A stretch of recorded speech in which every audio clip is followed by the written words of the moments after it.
주사위 하나랑 잘 보세요. 지금부터 시작. 주사위 한 개가 있고 동전 한 개가 있어. 주사위 한 개와 동전 한 개를 동시에 던질 때 나올 수 있는 모든 경우의 수를 계산하죠. 주사위 하나와 동전 하나를 던질 때 나올 수 있는 모든 경우의 수를 계산하시오. 그러면 주사위 던져서 1이 나오고 동전 던져서 앞면 이럴 수도 있죠. 주사위 던져서 1이 나오고 동전 던져서 뒷면이 나올 수도 있어요. 또 뭐도 있어요? 주사위 2에 동전 앞면, 주사위 2에 동전 뒷면 이런 식으로 다 쓰는 거야. 아, 주사위 3에 동전 앞면 집중해봐. 주사위 3에 동전 뒷면 처음이니까 한번 다 써보자. 4의 앞면, 4의 뒷면, 5의 앞면, 5의 뒷면, 주사위 6에 동전 앞면, 주사위 6에 동전 뒷면 일일이 다 세는 거. 이게 바로 초등학교적인 방법이에요. 초등학교 때는 이렇게 세요. 그런데 여러분들 머릿속에는 이거는 초등학생들이 하는 바보 같은 짓이라고 생각하겠지만 그게 아니라는 거야. 이렇게 직접 셀 수밖에 없을 때는 직접 세는 게 고등학교 과정에서도 엄청 많이 나와요. 이렇게 세지 않고 빠르게 구할 수 있을 때를 합의법칙, 고배법칙. 한 걸음 더 나아가서 순열 조합으로 풀이한다면 이렇게 세는 방법밖에 없을 때가 워낙 많거든요. 그래서 이거를 나쁜 방법, 무식한 방법이라고 생각하면 큰일 나는 거야. 아주 수학적으로 좋은 방법인데 그래서 초등학생들은 한 가지, 두 가지, 세 가지, 네 가지, 다섯, 여섯, 일곱, 여덟, 아홉, 열, 열두. 아, 선생님 최종적인 답은 12가지네요. 이렇게 푼다고. 훌륭하다고. 그치? 그런데 중학생들이 되면, 중학교에 올라가면 이렇게 안 푼다고. 일일이 안 세고 조금 더 빠르게 푸는데 조금 더 빠르게 푸는 기본적인 아이디어가 뭐냐면 한꺼번에 생각하지 말고 쪼개는 거야. 무슨 말이냐? 주사위 하나와 동전 하나를 한꺼번에 생각하면 초등학생처럼 12가지를 만들어야 되겠지만 그렇게 하지 않고 주사위 따로 동전 따로 세자 이거야. 이게 혁명과 같은 일이야. 경우의 수를 세는 정말 혁명 같은 일이야. 한꺼번에 던지라 그랬지만 동시에 던지라 그랬지만 생각은 따로따로 하자. 주사위만 생각하자. 던졌을 때 나올 수 있는 경우의 수 몇 가지이자? 6가지. 주사위만 생각하면 1, 2, 3, 4, 5, 6, 6가지. 동전 따로 동전만 생각하자. 시작. 앞면, 뒷면 2가지.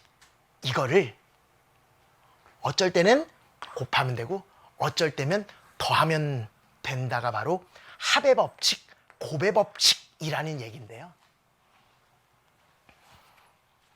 그거를 영어로 바꾸면 두 개를 AND로 연결되어 있으면 곱하는 거고 OR로 연결되어 있으면 더한다. 그게 바로 하나가 고배법칙, 하나가 합의법칙이라는 건데 언제 곱할 것이냐, 언제 더할 것이냐만 완벽하게 이해하면 끝나는 거예요. 이때는 곱해서 답은 몇 가지가 답이게? 12가지가 답인데요. 언제 지금처럼 곱하느냐라고 물어보신다면 두 사건이 동시에 일어날 때 곱한다 이렇게 얘기해요. 멋지다. 뭐 할 때 곱한다고? 동시에 일어날 때 곱한다.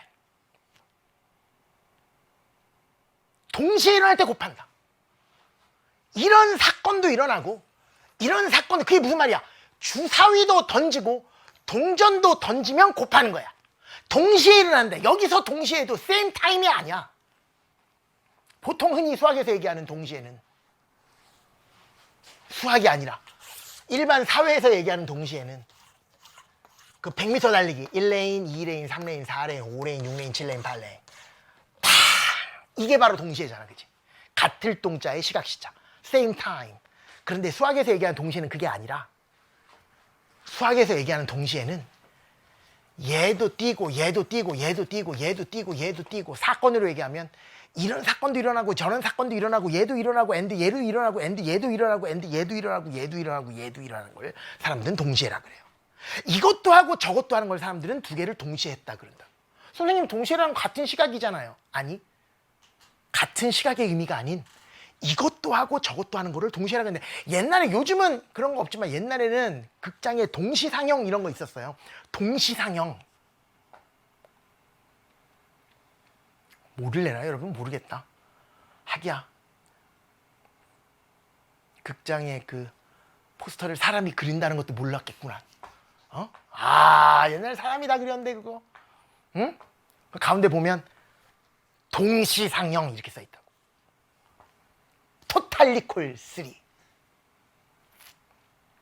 사랑과 영혼. 동시상영 이렇게 써있다. 그게 무슨 뜻이게? 동시에 틀어준다는 얘기가 아니야. 이것 틀어주고 and 이것도 틀어주겠다. 그걸 동시상영 그런다니까. 그러니까 같은 시간에 틀어주면 그거 헷갈려서 못 보잖아.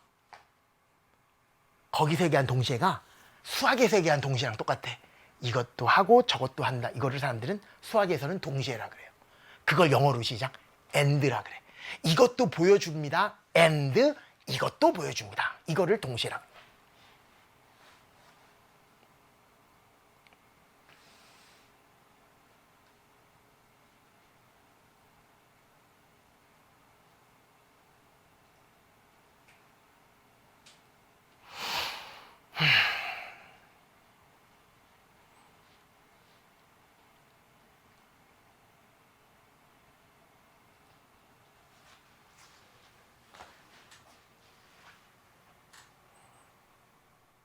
우리 아침에 그 학교 가기 전에 아침 먹잖아요.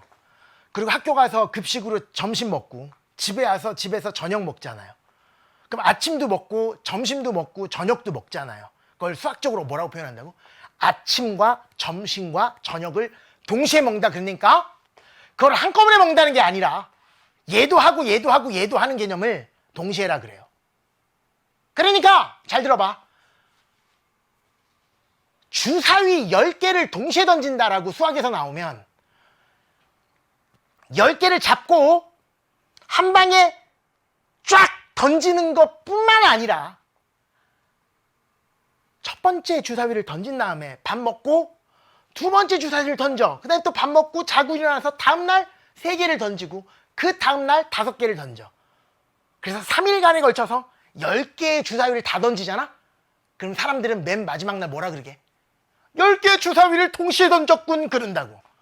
그러니까 같은 시각에 하느냐 안 하냐는 상관없이 이것도 던지고 저것도 던지고 10개를 모두 던지는 것을 10개를 동시에 던진다 그러고, 그럴 때 하는 행동이, 다른 말로 영어로 and라는 행동이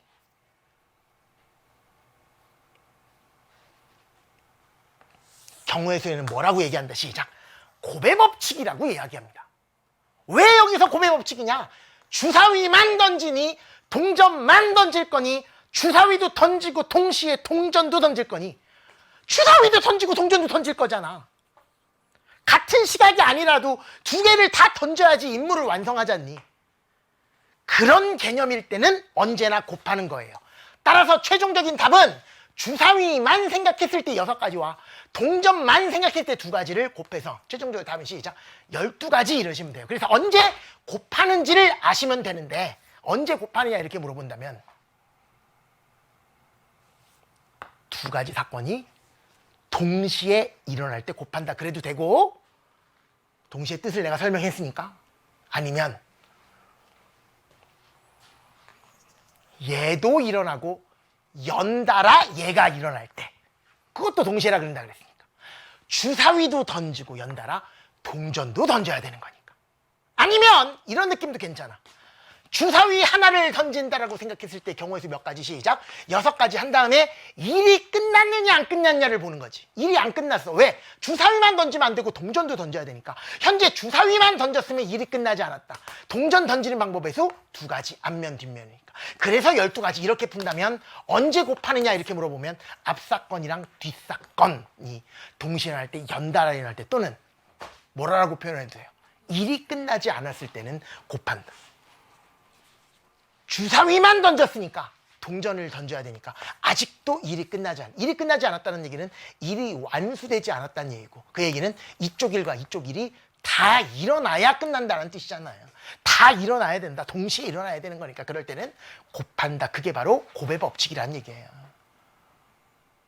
언제 곱한다? 영어로는 시작. and 개념일 때. 한글로 얘기하면 동시에 일어날 때, 연달아 일어날 때, 또는 일이 끝나지 않았을 때는 곱한다, 이렇게 얘기하시는 거라고. 또 예를 들어 줄게. 잘 봐봐. 오늘은 곱하는 개념만 제대로 이해하시면 돼요. 여기 서울이 있어요. 여기 대전이 있대요. 여기 부산이 있어요. 분산이 아니라 부산이 있어요. 서울에서 대전까지 가는 길이 3가지 길이 있고요. 대전에서 부산 가는 길이 2가지 길이 있대요. 자, 문제. 서울에서 부산까지 가는 총 경우의 수를 구하시오, 이렇게 돼 있어요. 그럼 이거를 한꺼번에 생각하면 초등학생들은 이렇게 갔다가 일로 가는 거 1가지, 이렇게 가서 이렇게 갈 수도 있으니까 2가지, 이렇게 가서 이렇게 된다고. 하나하나씩 2개를 동시에 생각하는 거예요. 나는 서울인데 난 부산까지 무조건 가야 된다를 생각하는 건데, 혁명과 같은 일이 뭐라고? 서울에서 부산까지를 한꺼번에 생각하지 말고 서울에서 대전 가는 경우와 대전에서 부산 가는 경우를 찢자 이거야. 찢어서 생각하는 거야. 분리시키는 거야. 그래서 뭐만 생각하느냐? 서울에서 대전 가는 것만 생각해. 몇 가지 시작? 3가지. 일 끝났어, 안 끝났어? 안 끝났어. 왜? 나 부산에 가야 되는데 아직 대전에 가 있으니까 일이 끝나지 않은 거야. 일이 끝나려면 부산까지 가야 되니까. 그래서 곱하고. 대전에서 부산 가는 방법 몇 가지 시작? 2가지. 그래서 청진산 몇 가지 시작? 6가지. 이렇게 푸는 걸 사람들은 곱의 법칙이라고 그래요. 일이 끝나지 않았을 때 곱한다. 또는 2사건이 다 일어나야 될 때, 동시에 일어날 때는 곱한다. 연달아 일어날 때 곱한다. 어떤 것을 적용하더라도 무조건 여기는 곱하기죠. 왜? 서울에서 대전 가는 일과 대전에서 부산 가는 일 하나만 일어나도 되니 아니면 다 일어나야 되니? 다 일어나야 되죠. 이것도 일어나고 and 저것도, 그 and가 바로 곱하기다 이거야.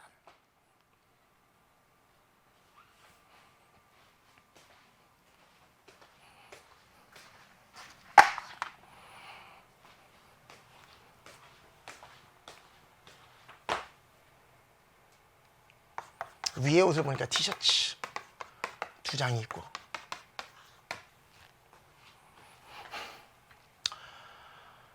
와이셔츠 3장이 있어요. 청바지 2장이 있어요. 장이라 그래요? 면바지 그런 말 써요? 면바지 5장이 있어요. 양말 3켤레가 있어요.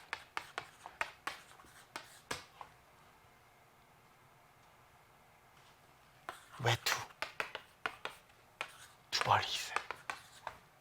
내가 오늘 옷을 입고 외출하는 방법의 수를 구하시오. 단 위에 옷, 아래 옷, 양말은 반드시 입거나 신어야 하며 외투는 입어도 되고 입지 않아도 된다. 이렇게 돼 있다고 생각해봐. 다시! 상의, 위에 옷과 아래 옷과 양말은 반드시 착용해야 되고 외투는 입어도 되고 안 입어도 돼. 내가 오늘 외출하는 방법의 수를 구하라 그러면 얘를 가지고 뭐라 그러게 해? 시작. 위에 옷, 상의, 윗상자에 옷이 있자. 상의, 위에 옷. 얘네들을 뭐라고 불러? 시작. 하의, 아래 옷. 얘네들은 하의도 아니고 상의도 아니고 양말. 얘네들은 외투. 출발합니다. 이거를 한꺼번에 생각하는 초등학생들은 선생님 티셔츠 빨간색 파란색 있으면 빨간색 티셔츠랑요, 청바지 하나랑요, 양말 3켤레 중에서 그게 줄무늬 양말 하나 신고 외투는 더워서 안 입고 나갈래요. 그거 1가지. 이렇게 직접 다 세는 거야. 모든 경우를 다 세는 거야. 그럼 시간이 너무 오래 걸려. 그래서 혁명과 같은 일 어떻게 한다고? 시작. 상의 따로, 하의 따로, 양말 따로, 외투 따로 찢어서 생각하자. 액션을 찢는다. 상의를 입는 방법의 수를 계산하시오. 그러면 상의 몇 가지 시작? 5가지가 있잖아. 티셔츠 2가지랑 와이셔츠 3가지니까. 상의 위에 옷을 입는 방법의 수 몇 가지 시작? 5가지. 끝났어 안 끝났어? 안 끝났어. 왜 안 끝났어? 이 상태로 나갈 수는 없잖아. 아래 옷도 입어야 되고 양말 신어야 되고 외투는 뭐 안 입어도 상관없겠지만 일 끝나지 않았으니까 뭐 한다 시작? 곱한다. 하의를 입는 방법의 수 몇 가지? 청바지 2장에 면바지 5장이니까 총 7가지. 일 끝나지 않았어. 양말은 총 3켤레니까 양말 신는 방법 몇 가지 시작? 3가지. 아직도 일이 끝나지 않았어. 외투 입는 방법 몇 가지 시작? 3가지. 왜 3가지? 외투 2벌에 안 입어도 되니까 총 3가지. 이게 최종적인 옷 입는 방법의 수다. 이런 얘기예요. 이렇게 많아져 얘들아. 여러분 맨날 옷 없다고 엄마한테 뭐라 그러면 안 돼. 이 정도보다 많이 있잖아. 이것만 해도 방법의 수가 몇 가지야? 어? 315가지야. 1년 내내 315일을 다 다르게 입을 수 있다니까. 응? 근데 엄마한테 뭐라 그러면 돼? 안 돼, 안 돼. 여러분 옷은 충분히 많다니까. 진짜 많은 가지수잖아요. 315가지 방법. 이게 무슨 법칙 시작?